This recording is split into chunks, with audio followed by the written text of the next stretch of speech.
Hello, Livy. Hello, yeah. Di ba malapit ka dito sa GMA nakatira? Oo. Girl, I'm so sorry.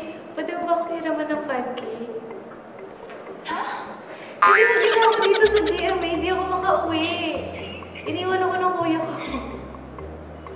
5K? Oo. Nandito ka lang ba? Okay lang ba? Nasa gym ako ngayon. Nasa gym ka? Girl, I'm so sorry talaga. Pwede naman kitang puntahan. Para, kailangan ko kasi ng cash eh. Or pwede yung Kaya mo naman sila.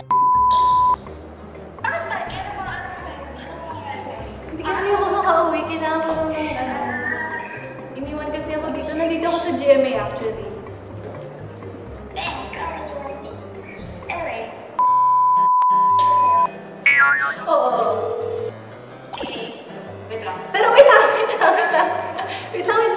Kasi, kaya 5K kasi paghati-hatian namin nila Bryce and Elijah. It's a wrap! Stress siya eh. It's a wrap! Hindi, it's a prank ng 5K. Ang totoo, kailangan namin ng 10K.